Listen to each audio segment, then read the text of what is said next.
Hello, and welcome to Megan's Mystical Mashup, a show about conversation where we focus on life, the universe, and anything in between.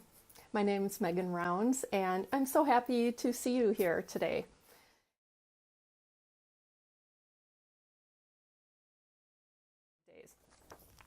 Lauren Antuofermo is an Archangel Realm channel. I am seeing her do this, so I'm going to go ahead and approve while I do it. She's an arcana reader and healer and teaches practical spiritual knowledge for personal development. She owns and operates Soulful Transformations, and her sister Facebook page, Soulful Connections, and she's also a moderator here in the Lightworkers Lab and is teacher of the very popular Body of Light program, which I have participated in and love. And that program is going to be available in the Lightworkers Lab on November 5th. Please give a very warm Lightworkers Lab welcome to the spectacular Lauren Antuofermo. Woo! Thank you. That's an awesome introduction. Well, good. I just, I know I could have said a lot more. I was looking at your website and I was looking at your Facebook page, and I'm like, oh my gosh, I could just do the whole introduction as the, hour and a half long thing, because there's so much to say about you. So that's all good. And so, I'm posting your details here in the comments section for those of you interested in checking Lauren out, if you haven't already done so. Oh, how are you? I'm doing good. I'm doing good. It's a nice Saturday morning. It's like you said, it is hot and humid here, but no storms or anything like that just yet. So we're doing good. Oh, good. Happy to hear it. Thank you once again for your willingness to step in on pretty short notice to be here today. And I'm just super excited to have you here. As I've mentioned, I've had you on my list for a while, and I made this assumption that Lauren would be too busy to accept, and she's like, I've been waiting for you to ask me. So thank you for checking that mindset thing for me, because good to know. So, I like to start out by asking the same question of all guests, and that is your path to the Lightworkers Lab. I know that I read a little bit on your website around that, and I don't know that I've ever heard your whole path. I know more about the things you're involved with more recently than how you came here in the first place, how you even got to the point where you found Crystal or the lab. So, okay, cool. Let's hear it. Well, I can get long-winded, but I try to make a long story short. No, keep it long. It's cool. Okay. I had been kind of interested in metaphysical throughout my life, but I had always thought, like most people, oh, that's only for special people. They only people like, and the only psychics I kind of knew were mediums and the people that were like on the corners doing tarot cards, like in New York City. So I didn't have any idea what a light worker was or anything. And around 2012, I started to go through a transition, which I think is funny because a lot of people identify that year with the year they started to kind of open up or go through a big transition. I was going through a divorce. I actually came out for the second time in my life. I was searching for a spirit. I moved to Middle Georgia, which is very much a Baptist, Christian Baptist type of area.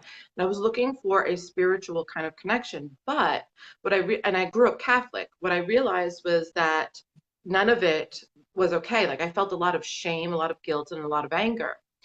And religion was the only place that I had a relationship with God. And so what I was taught there, was very shameful, was very guilty. So I had two very young children and I tried to dabble in getting into the church again. It just didn't feel right. I felt more shameful, more, more angry, more upset. And I was starting to get used to, being around other cultures and, living in Europe, moving all over the United States. I started to see like different things.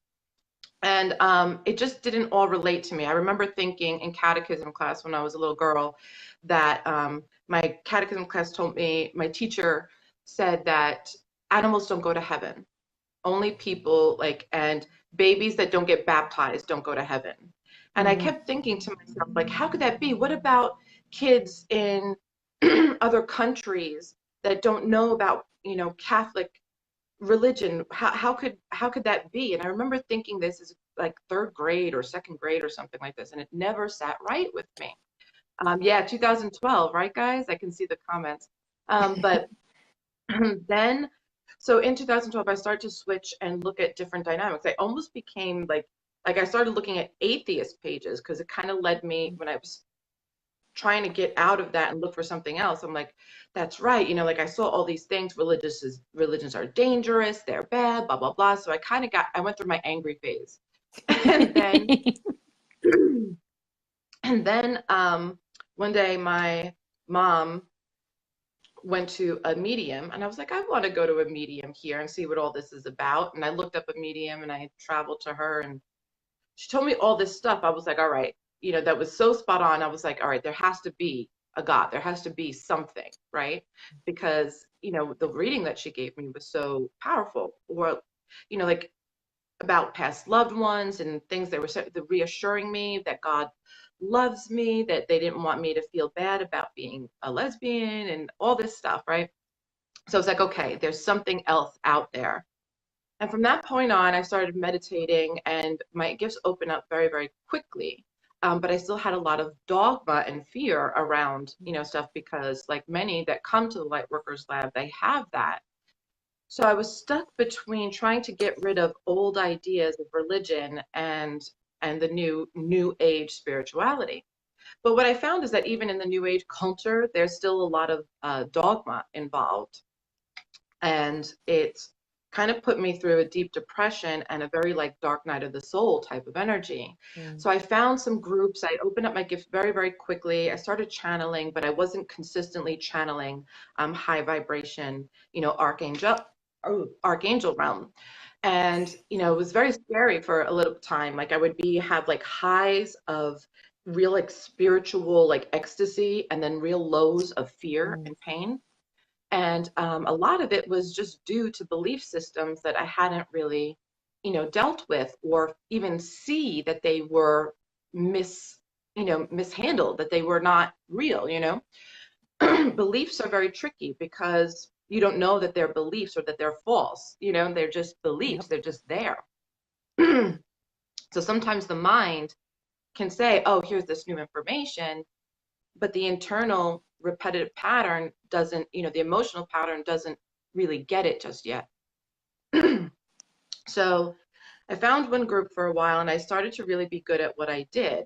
I opened up like my own spiritual business. I did a whole year of it, but that fear kind of energy or that energy that just was not clicking just yet didn't really put me on the path to getting to a place where I felt really good about it. So I went into a lot of fear. I went back to my job. As soon as I went back to my job, I was looking for resource. I felt more stable. And then I found Crystal. I found her Dominion video. And then I took her Everything Psychic course. And in that, I became, like I was reading Chris's comment. I love Chris. 2012. Yeah, wow. A lot of people here are talking about 2012 being the year. Like a lot of people can identify with that, the Bible Belt and having those shifts. So anyway, Yeah. I began to kind of, value a different set of beliefs where I became empowered in spirituality and God wasn't outside of me. God was outside of me, but also looking out for me, loving me. But God was also in the earth. It was in me. And where my ability to shift into a very powerful state of my spiritual relationship and what I do was the ability to contemplate that I was here to receive love, not to suffer, not to be demeaned until I earned love from God. And that was a huge shift. And it's something that I'm very passionate about in everything that I do in my business now, because we don't see how much the subtlety of thinking that we don't deserve love, help, compassion, and joy until we get to some kind of status of deservability or goodness. And it's still very pervasive. So anyway, and through Crystal, I joined the Lightworkers Lab when it was very small. It was like a little over 100 people, and that she used to have, like, only on Wednesdays or Thursdays or something, she would ask for volunteers to go live, and it wasn't very, like, to do psychic work. And I was like, okay, I'm starting to feel better. I feel safe in this group because Crystal does a very amazing job of creating a place of safety for people to explore. And Yeah, she that's does. really what turned a lot of things around. She gave me permission to be okay with who I am and to serve God and spirit in a way that was embodied, that was connected to me, not just connected to a religion, right? So, so I was like, screw it, I'm gonna try, because I had left psychic readings alone because I was in fear for a while. But after, feeling safe again and understanding the concept of dominion, um, and also, when I first entered the Lightworkers Lab, I didn't pay attention right away. Like, I didn't get involved. But one day I was like, let me put it out there because Crystal seems like she answers people. So I put my situation out there of the things that I went through. And she came in right away. She said, nope, this is not, that what you went through, you have dominion here. Like, she just gave me a, sense of strength. And she still does that with 7,000 people in here. She will still go through the posts, and anybody that's in fear, she will look to empower them right away. And she does not put up with anybody that wants to promote fear here. So this was the place I knew I belonged. Um, so when I went live for that first time and I started doing readings, it was so natural. I was in a place of, clarity, alignment, and love. And Crystal saw it. She gave me a call. She said, I just want you to know that I'm watching you. I think that you're powerful. I think that you're an amazing light worker. And I think that you should continue doing what you're doing. And that was, the beginning of my life now. Wow. Well, that's thank you so much for sharing that. I mean, there is so much in there that I've written notes about the dogma part, especially not just with your religious upbringing, but also once you entered the New Age um, arena. I've noticed that as well. And I think that dogma for me is different in terms of my exposure to it because I always really felt like an outsider, but I'd been exposed to multiple religious practices and just because of family members and things. And and then when I found it differently than you did, but going through, I've always been interested in New Age phenomena. I really dislike the term New Age. I don't call it that anymore because I don't think it's new. I think it may have Well, would once you like been. me to tell you why it's called New Age? Sure. Wait. Because it's the Oh, okay. new age of Aquarius Yes. and bringing the individual spirituality to help us evolve is why it's called that. So New Age is more about growing in individual source energy for Mm. ourselves, and it's the energy of the Aquarius age. So it brings in this new level of understanding of God from a perspective of the individual relationship to God and also what's best for the collective. Because Aquarius is are known as the water bearers. They bring light, they bring things to the future, and they also bring technology, clarity, what's good for the all while still protecting the individual unique expression. And we're finding that in the new age reality, even though we're trying to separate dogma from the new age reality, it is still like an energy indicating that we are in the next stage of development with our relationship to source. Thank you for that. I kind of chuckled there because there, when I was younger, and I think it was sixth grade, I've told my daughter this story because she just entered sixth grade this year, but they had like this dance contest with there weren't that many kids in my class, but all the kids in the class were encouraged to do this dance thing. And so there were girls who would group together and do their dance. And I did one independently. In retrospect, I feel like I was dressed like a pickle because it was like a green unitard thing with a green beret and green tights. I have no, I guess that's love, right? But at the time, when I look back, I look like a pickle. But I improvised a dance to The Age of Aquarius by The Fifth Dimension. I just loved that song. I still love that song. And I never thought that I would like place in it where I'd have to do it again. but I did. And so I was really thrilled, and then I was mortified because I'm like, oh, I don't remember what I did. Well, okay, I'll just do it again, whatever it was. I don't remember what happened after that. I just remember the whole dancing into that music, because that song just has always been with me ever since. I mean, my parents had albums, that's what they'd play, and I'm like, oh, I really like that song. Anyway, so that totally is a weird rabbit hole, but but that I love the thank you for explaining that, because I don't know that I ever really knew it. I've known the term for a long time, and it's like, it's been new age and new age and new age and new age, and it's never like the age. And I also think that it's become a word that people use as to reduce people. Oh, it's new age. To minimize the power behind it. And it occurred to me when you were talking that a lot of the dogma that came with the New Age movement, maybe because people, we have repeating patterns in our lives, and we become familiar with a lot of things. That's what dogma ultimately is, a big pattern that people follow, and rituals and things like that then become bigger than the meaning behind them. And I wonder if with the New Age piece, if some of those practices were because they had these beliefs that it's not real, or it's unless we have similar types of practices to be similar to the things that they were attempting to leave behind. So anyway, I just think that's super interesting. I also that piece about the highs and lows that you talked about it really hit home for me. As you know, I've been going through some of that even now. I'm following a similar path to you, but slower.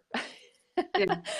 and I'm okay with that. But at the same point, those highs and lows, it really, I think about learning, and learning in general is about highs and lows, but we've been taught to believe that you should only ever have an upward progression. And anything that goes, down from that average line, and it is an average line, not a definitive line, is considered bad or failure and things, and it induces fear. And so when going through these things, I think that fear can feed into it, because we've been taught to believe that that's bad and we're losing whatever we had gained. But I actually think it's more like a spiral, and we start really wide. We have big highs and lows, and then they get smaller and smaller till we reach a point of what I call mastery, because I don't think we ever know everything. But at least we get to a place where we maybe have more consistency with that learning ups and downs part. And it helped me to remember that, because sometimes when I'm in it, it's like, oh man, I mean, I go through the same thing everybody else does, even though I have this theory, it helps, but it's like, I forget about it. I'm in my own stuff. And you know what's funny? You know what really helped me understand those highs and lows a little bit, or the challenges of life? Because one of my problems was that I did not understand why people suffer. I did not understand why there's so much strife. I think that's a problem for a lot of light work. Stuff, and we're told that God loves us, we're unconditional, we got to be good, we got to have high vibration, we got to eat only organic foods, and there's still a lot of dogma there, and we don't understand it's the unique energy of our individual cells that need to decide things. But astrology actually helped me understand these things as well, especially according to like past lifetimes and soul evolution and things like that. So Geminis right now are going through an 8th house Saturn transit. So that means deeper emotions are being challenged for you to kind of create awareness of and move in a different direction. Bring compassion to what's been, and learn from the energy of what comes up for you right now, so that you can make a different, and it's hard because change is something we resist a lot of often. So when these things come up, we're like, no, I don't want to feel this. No, I don't want to think this. 8th house is deep emotions, intimacy with partnerships, and feeling meaning, and kind of healing that which was left in the dark. So the 8th house has a strong ability to kind of heal us through the life. And when Saturn transits the house, it brings you slow downs, and it brings you awareness. So things seem like really big, but Saturn actually helps us to take a look at these things and bring them to light so that we can make a choice to receive love. And if you don't understand how to receive love, how to switch from the dynamic of fault, blame, fear, guilt, and shame, you know, Saturn kind of makes things really rough for us until we learn how to choose better. And I'm not saying like you're not, but in No. basically an energy field, that's God helping us to choose, because Saturn is also karmic. So anything that's left over that needs clarity, that needs love, that needs compassion, will be given a time period for us to look at it and bring love to it. So then when we do that, we stop the pattern and we can create something new, either in this lifetime or in the next. That's really powerful for me. I'm a Gemini, if you didn't see my hand gestures before, and this completely explains a lot of what I've been going through. And I think that, you know, I look at bringing those things to light as shadow work, and I've been doing a lot of shadow work over years, but what I have noticed more recently is I'm getting to some really core things about myself that I haven't necessarily wanted to see or accept. And so bringing that up is really powerful for me to be able to recognize that that's a part of who I am, and it's part of who I have been, in part because of conditions in my life, and then recognizing my own accountability towards creating the life that I have right now.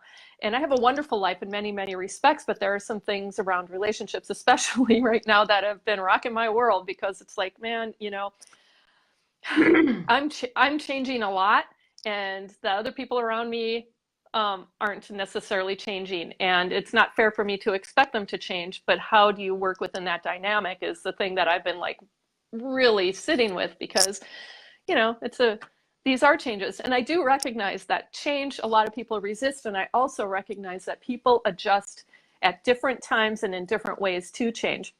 It's a part of my professional work with change and transition, and it's like I totally get that. For me, it's funny because I used to dive in head first to certain big, significant life changes, and I feel the pull to do that.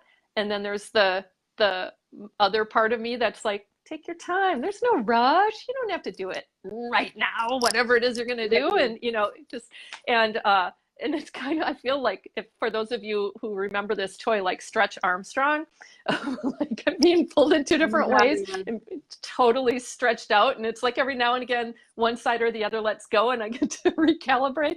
It's a really interesting feeling. And that's actually something I hadn't thought of, that guy, you know, that toy before, but that is what it feels like.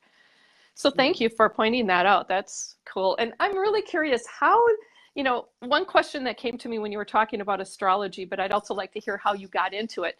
But before you answer that, I think I asked somebody else who may be watching today, who was a previous guest, if they feel there's a type of like a spiritual progression, not a better than, but like how people become open to different things along their spiritual path, and whether that is, it could be anything, or whether you've noticed any patterns about, oh, well, first they're interested in their own abilities, and then maybe they're open to higher dimensional beings, interdimensionals, angels, or maybe astrology or things like that. And the reason I ask is because I came into the Lightworkers Lab pretty limited in my awareness beyond, I came with energy, understanding of energy and how to utilize energy and things like that. And I also recognized my own gifts, such as intuition, and and then was knocked on the side of the head like, yeah, you're an empath.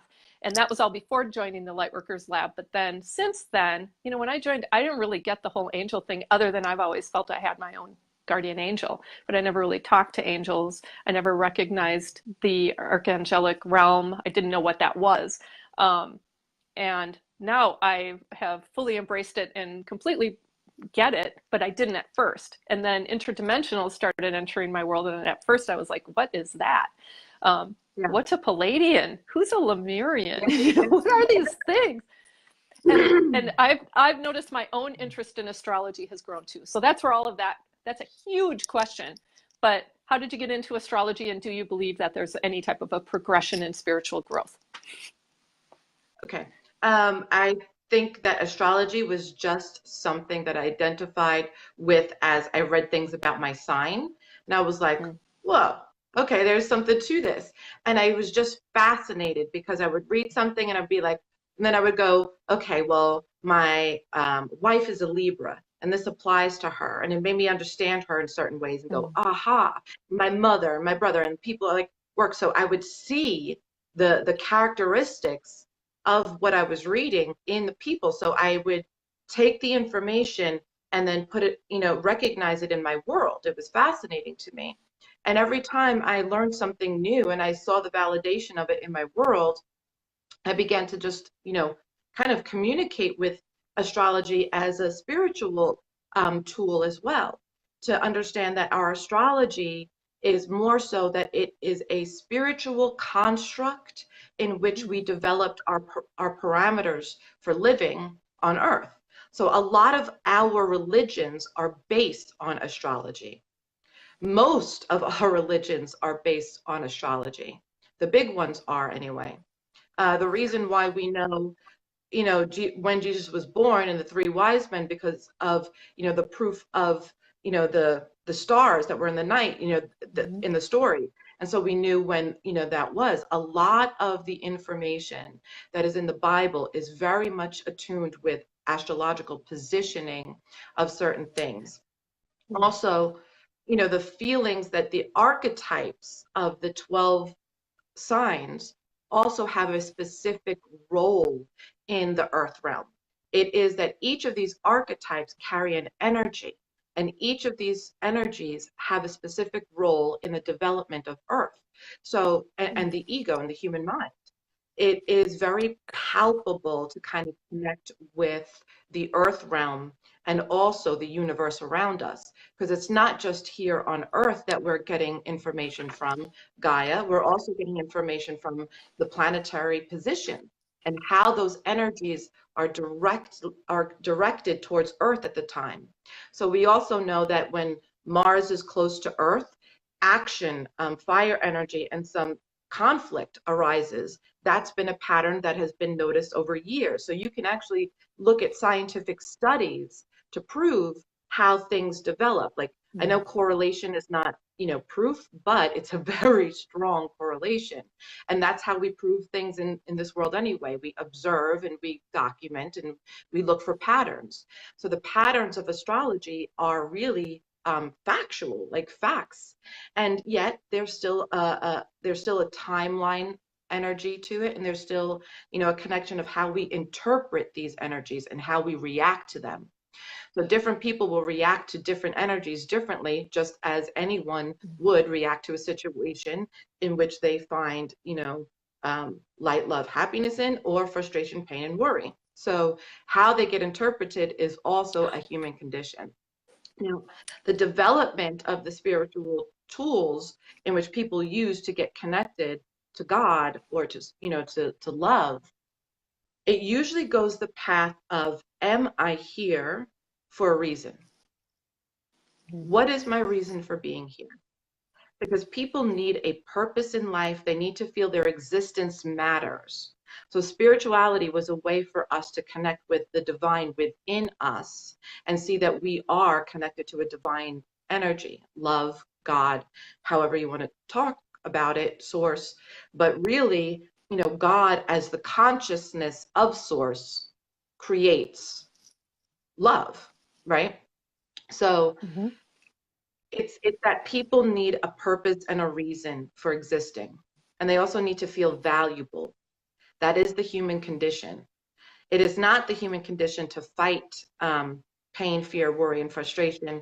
It is the human condition to want to feel productive, purposeful, and to feel like they can expand in their creation. So humans are an extension of source energy, and we are here to create. So the pull to create, to become, to live, to do, and to have importance or value is the basis of our foundation here. And anytime a spiritual connection comes in that gives us a sense of meaning, we will attach to that meaning. So religion is meant to be a way to understand the laws of the universe, not so much to give us value about who we are and what we do to prove ourselves to God. All religions come to one thing: love is the clearest intention of all. And so what that means is that we've utilized different spiritual tools to identify with as we learn and grow about ourselves. So anything that connects to a person will first need to uncover anything that makes them feel less than deserving. And so anything that makes them feel less than deserving will give them a sense of power and of light. Anything that makes them feel less than deserving and fearful will also give them a sense of power if it makes them feel that they can do something to earn God's love. So that's why people go into two different directions with spiritual energy. Either they're trying to earn God's love through being and doing, or and suffering, through not accepting the self and trying to please a God that will punish them if they don't do the right things. Or they're coming into an awareness of God is for me, loves me, created me in light, in love, and I'm here to expand that which he created. So either one of those things is what gets people on a spiritual path. The one you're talking about is the latter one, the one that says, I am here to receive love, I am here to create love, and I am here to do my best in being who I am. When we go through the spiritual journey, it's often that we have to get back to the understanding of universal law, of the emotional state, the groundedness of God being in Gaia, not just of God, but is God in awareness of what she is here to do with us. And it's that God is within all beings, but is consciousness in the earth. So the earth realm is the divine mother, and it is the like opposition to giving. It's the receiving end of God's energy. So when we connect to Gaia, we are connecting to a source of God that is receiving us. So we're not separate from God at any time. We are of the earth. We are in the earth realm, and God is the earth realm receiving our connection. So it means that we are already whole. We are connected above. We are connected to the earth, which means our unique consciousness is here to give us awareness of creating in our own way. So it's just a space-time reality with conditions set for certain kinds of creative processes of physical forms. When we think that God is only above us and not here on earth with us, we separate ourselves, and it causes fear, and it causes pain, and it causes things to be reactive instead of productive. So when we communicate with the earth, like you did earlier, what I wanted to say to you was that the earth is God, and it is not angry. It is loving us, but also understands the physicality of this time-space reality and must produce energy in accordance with the co-creative process. So it is not exempt from the energy by which we are all co-creating. So in other words, the archangel realm is in every single person. Every single planet has an archangel kind of facet of life. In this earth realm, we have the archangel Ariel, who is helping us, discover ways to connect with earth in a very godlike way. When we connect to earth with love and we receive her in love, we do things from a perspective of clarity, compassion, and joy, which will never be destructive. But it needs our hearts to connect to the grid of Gaia. This might sound familiar to you since you're in Body of Light. So Body of Light, is the connection of our godlike energy becoming physical, and Gaia is the receiving end of God energy. So you asked about the progression of the spiritual path. It is always the progression of the highest, archetype of God to become himself, right? So the reason why we incarnate and why we create is for God to experience himself. If we are part of God, we are here to experience ourselves. So if we deny ourselves love, if we judge ourselves as sinful, bad, painful, and deserving of lack until we earn love or until we choose a better path, we're always limiting ourselves from the capacity of what God wanted for us to be created in. So anything that takes us further into love, we will be attracted to, and that will feel good. Anything that takes us away from us, that takes us into a feeling of we're not deserving, we're not allowing ourselves to be loved, even as we go through pain or anger or upset. Anything that takes us away from deserving God's love will kind of be disconnected to the earth. Anything that takes us more towards the earth, towards self-love, and towards compassion for what is happening on earth will bring a higher energy. So the co-creative process understands that God is in all beings. And it's when we bring light to the earth that it can be, abundant for all humanity. But it's when we fight amongst each other and we're disconnected to the Gaia heart that we find that the earth has to react to that energy. So it's not that Gaia is, or Mother God is pained right now. She's not pained right now. She is only a consciousness of this physical form, just like we are consciousness of our physical form. How we respond to stimuli is knowing how this physical time-space reality works. So even though we are God energy, we have physical restrictions here. If we put our hand in the fire, we will burn. That is this time-space reality. But we are still God energy, we're still love, we're still light. So we understand, okay, if I'm in a fire, I have to move away.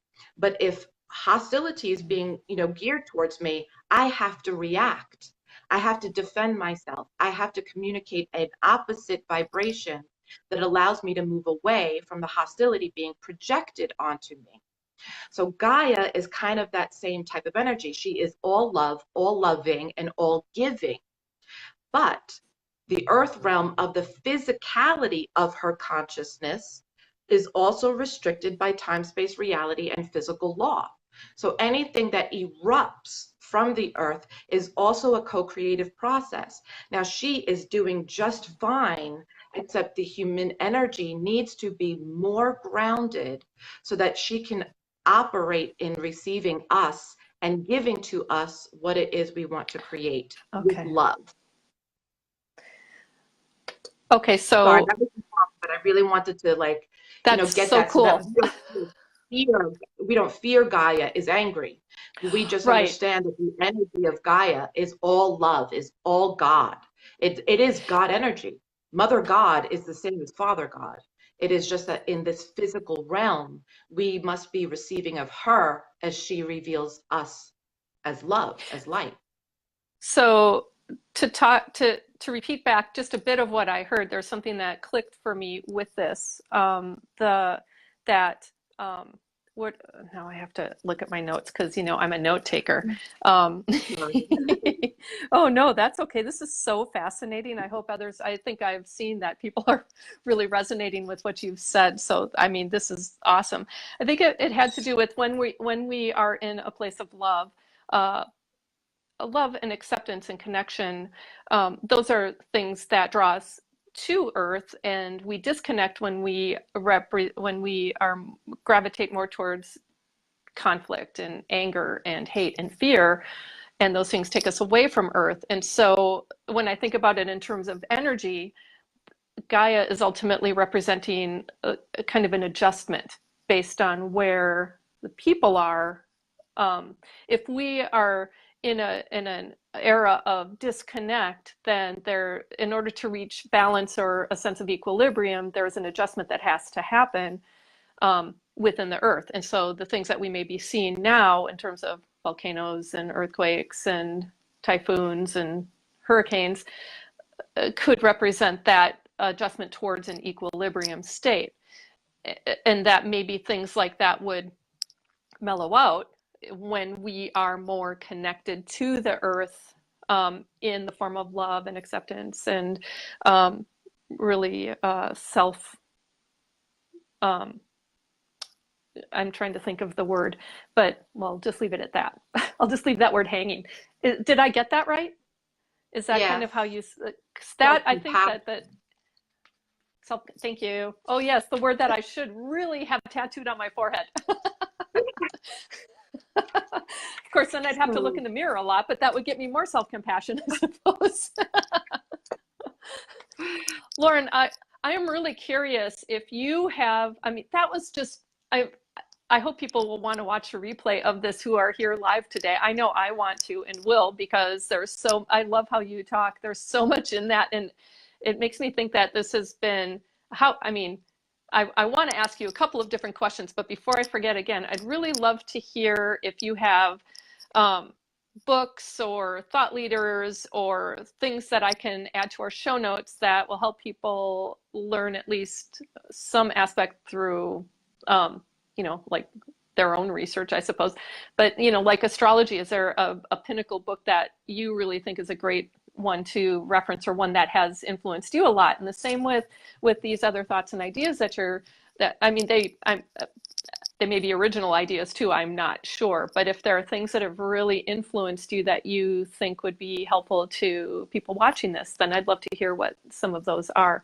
The other is, how did you, I mean, my gosh, this seems like a doctoral dissertation to me. And um, it's clear to me a lot of thought has gone into what you have spoken to today. I mean, because to me, it seems like it's all a big puzzle that I still have only some pieces to, and some may have been lost under the couch.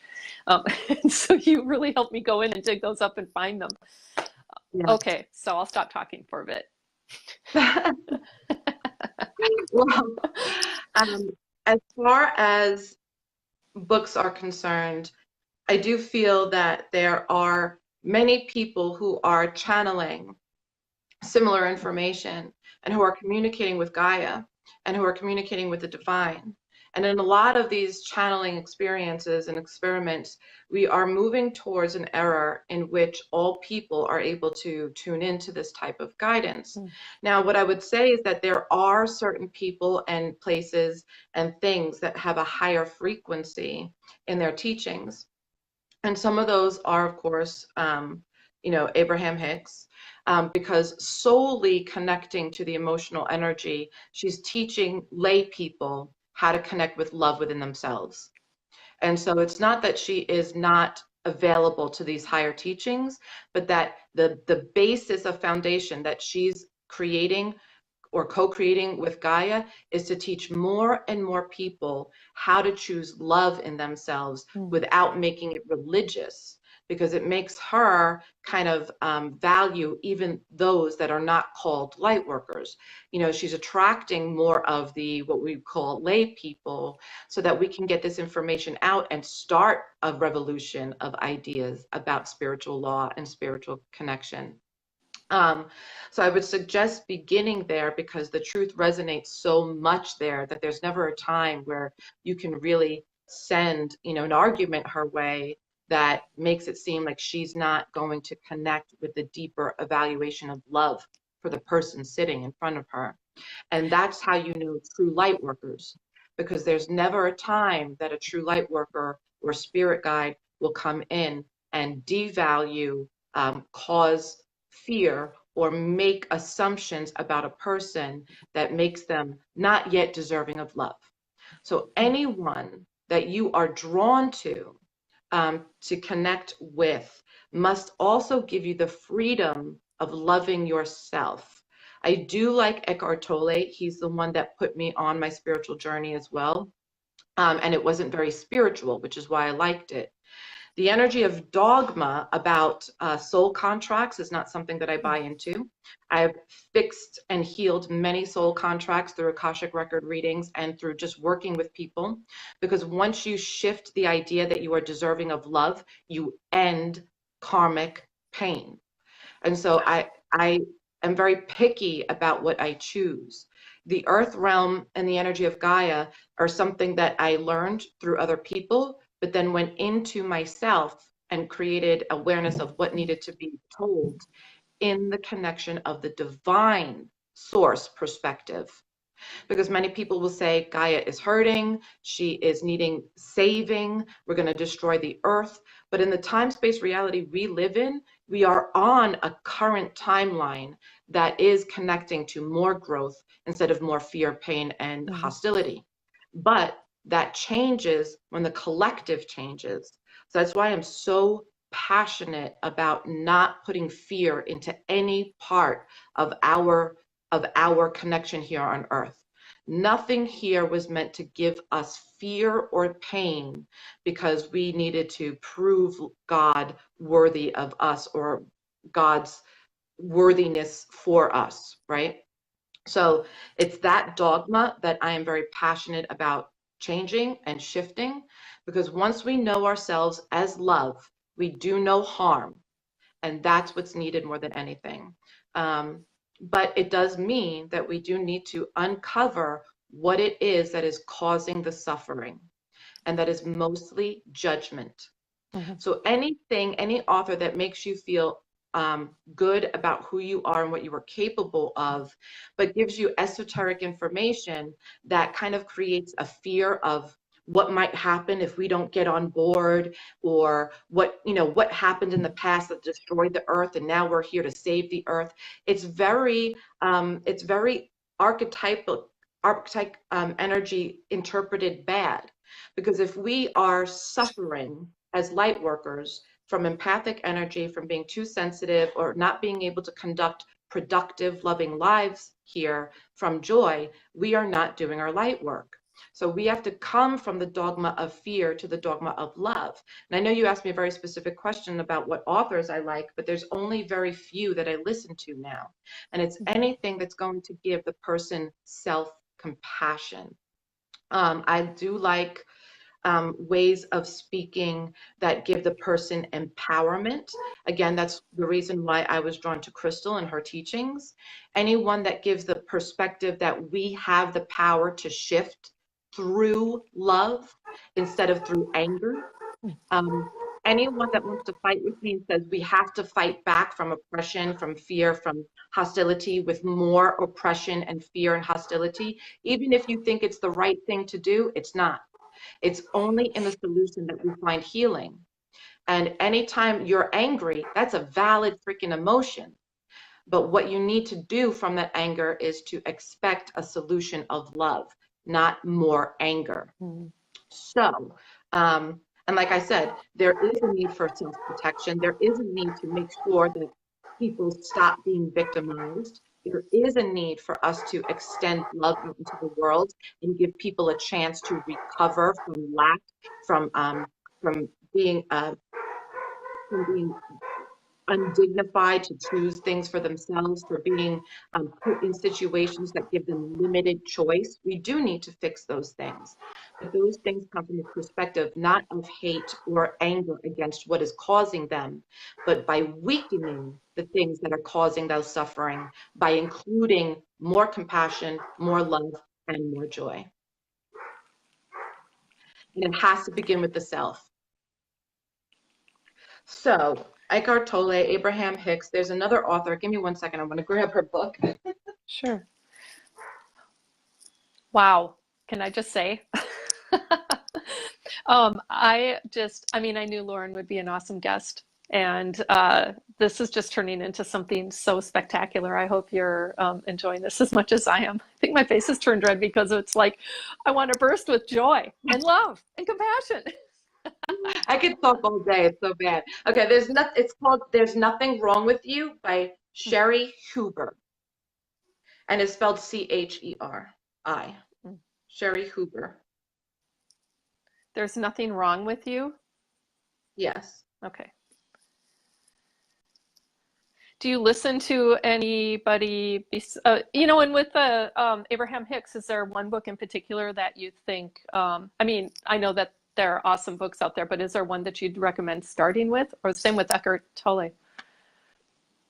With Eckhart Tolle, I really enjoyed The Power of Now. Many people know him for The New Earth, but I think The Power of Now gave me a personal perspective of love rather than trying to project love out into the world. So it made me feel like I was important enough to be accepting of my energy and my light. And I think before light workers really try to put out into the world a lot of energy and self-sacrifice to put up with a lot of people's projections and fears and worries, we have to come to the perspective that we are deserving of it first. When we are healthy, we spread more light than you could ever imagine. Even when we're unhealthy, like even our intentions, God always says to me that there's always so much more love available than you are perceiving. Even you are creating more love than you think you are. You are creating more light and love than anyone ever has the capacity to measure or comprehend. And it is because we chose to come here. And because we chose to come here, we are creating such a world of dynamism. Like there's a dynamic quality to being uniquely conscious. Many other worlds have a co-conscious creative energy, meaning there's not much that they hide. There's not as an individual consciousness the way we have on Earth. So it does make it a little bit harder, but it does make it more powerful. Being co-creators on this Earth realm with also having the unique identity makes us more creative, more able to ascend, and more connected to God than others, that we're developing at this time, because we have the unique perspective of how growing together balances each other, but also manifests bigger because of the unique way that our identities are created. Thank you. Okay. Wow. Wow. Well, so we have like, I don't know, 11 minutes left. Maybe a little bit more. I set my timer for 1:25. But what else would you like to, is there anything else you'd like to add, or any other things that have influenced you that maybe they don't have to be books, but movies or songs, or anything else that you'd like me to add to the show notes, or anything else you'd just like to add in general? I think that musically, there is an emotional connection to music. So it's a tool that I would love more people to use, and I think most people do. But understanding musicality is a very strong ability to understand vibration. So when we listen to music and we pay attention to the notes, to the alignment of the lyrics, the way the voice complements the music, and the way the energy of the music reverberates a sound. The sound of the music is also a very conscious and energy that creates. So the sound of music is a very powerful way to shift vibration. So even if you're feeling low, down, fearful, worried, or frustrated, ask God to kind of connect you to a musical tune that will help you shift into awareness, because music is a very conscious creative energy and it manifests very quickly. It has the power to shift your vibration immediately. So anything that creates awareness of divine, love in you, joy, compassion, anything that feels good to you, even rock music, anything that makes you feel energy, clarity, love, and happiness, those are the musical energies you want to connect to. And even the music and energy that brings kind of like emotional feelings of overwhelm, those songs that we want to cry to and kind of cathartically connect to, those can help us release our emotion. So anything that helps you release emotion in a way that is kind of like, you know, communicating with the music as if it was allowing us to be ourselves, allowing us to feel. Allowing ourselves to feel is a huge part of the spiritual journey. So anything that allows you to feel the connection of your inner desire to express is a beautiful way to heal. And because it is a sound vibration, it's a very strong way to heal. So sound can be something that allows us to co-create a new frequency. And anytime you connect with sound, even in your words, we talked about this in Body of Light the other night, even your words our manifestation principles. Crystal teaches about this a lot. So a man speaks, so as a man speaks, so he is. And this is something that she's been teaching for a long time, but this is like something new my guides are teaching me, even in the specifics of the vowels and the consonants that we say, the way music interpretations of music in ways develops our consciousness. Music, as it has developed over the years, has developed a very strong energy in the world. Many people are musicians, but most of the music we listen to can have a negative effect on us as well. So pay attention to the music that you listen to, because they are unconscious codes being connected to our vibration. And so that's something to be aware of as well. That's super cool. I know we've talked about this to some extent before, and I also talk about words and the stories we tell and go the other way, beside, beyond the vowels. I think there is a huge body of awareness around that I think is beneficial to have or to develop around words, the sounds of the vowels, and certainly music. I talk a lot in my work around entrainment and in music in general, because sometimes I know personally my experience is that when I'm really pissed off, happy music does not help. So Right. I have to go where I'm at. And so I have some fair, I mean, I've talked about this before, like Nine Inch Nails is a good one for me. Linkin Park is a good one for me when when I'm really upset. Soundgarden, I'm from the grunge revolution or grunge music era. So those are a lot of the songs that work for me. Yeah. And there's anger in some, yeah, I can't help it. I was in a grunge band, so it's like I Oh am my that person. God! You have to tell me about that. Oh yeah, it's fun.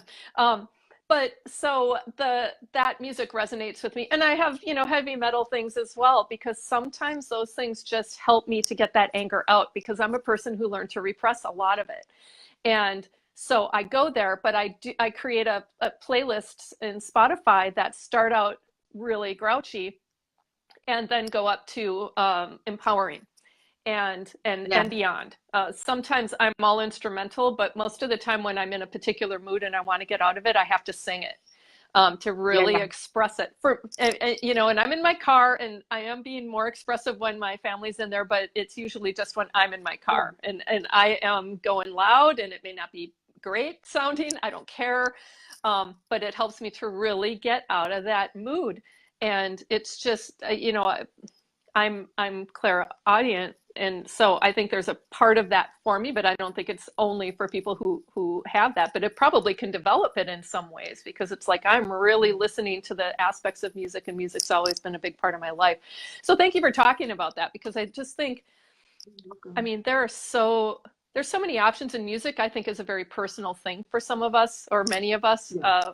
It's like some people really love classical, some people love fusion jazz, some people love country, and all of these other genres in there. And it's whatever works for us, And I like that Definitely. you Yeah, mentioned that. because the same song for you that might be something you want to get your anger out in, you want to kind of allow yourself to feel those emotions, might be the song that, for me is nostalgic. You know what I mean? Like, Yep. oh, I remember this time Yeah. in my life, like, so, and I think that as any tool, and this is what I want to say the last thing before we go, any tool that we use, there's going to be a situation in which we are perceiving that tool and how it relates to us. Hmm. However strong the tool is, we are the perceivers of its strength, and we are the ones that allow it to be effective, because not every tool is, regarded the same for every person. Right. So no matter the tool, you are the consciousness behind it. So never think that the tool is what gives you the strength or the abilities or the energy. It is you being connected to things that allow you to be the receiver of the information. So anything that you use to gather information, to connect with yourself, to really be in conscious awareness, anything you use as a tool in life has to be used with the integrity of compassion and love. Otherwise, it's a tool of death. You know what I mean? Like, so your Yeah. intention on the amount of energy that you are using for a tool, it is never the tool that uses you. You must use the tool. And what we get Yep. away from in spirituality is sometimes the tools or even the Yeah. theories that somehow those control us. But in effect, we have to learn that we are the ones to choose the way those tools affect us and whether or not we use them, how we use them, and how consciously we use them. So I think it's important to understand that it all stems from the individual consciousness. It all stems from that. And anything that is used as a tool will also be reflective of the person who uses it. Ooh. Okay, I want to write that down, but I'll just have to listen to the replay for that because otherwise I'll just sit here in silence while I'm doing that. But I do want to say, when you said that, that's the first thing that popped into my head, and it may sound pithy, but I don't mean it to be, is, many of us were brought up to believe that when we start to read a book, we have to read the whole thing, or we've somehow failed. It's like, I must read this book.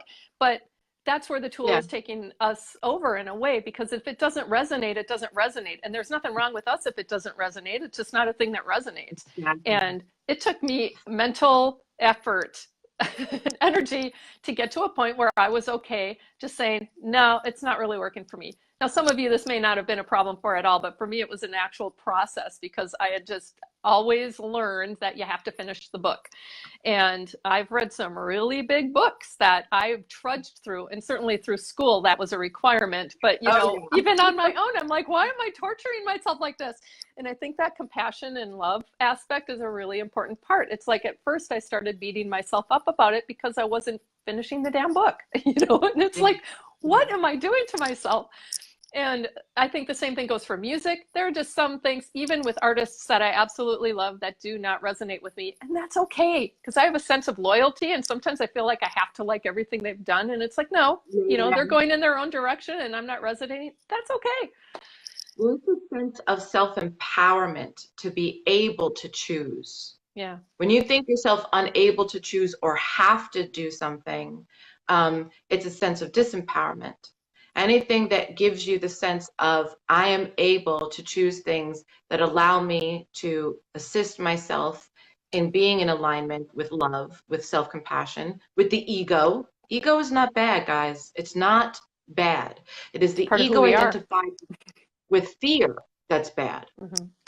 It's the ego identified with fear that's bad.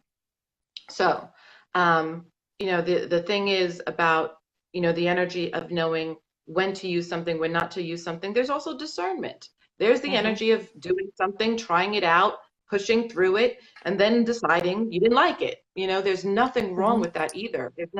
There's no God spark energy that says, all right, if you do this, you're bad.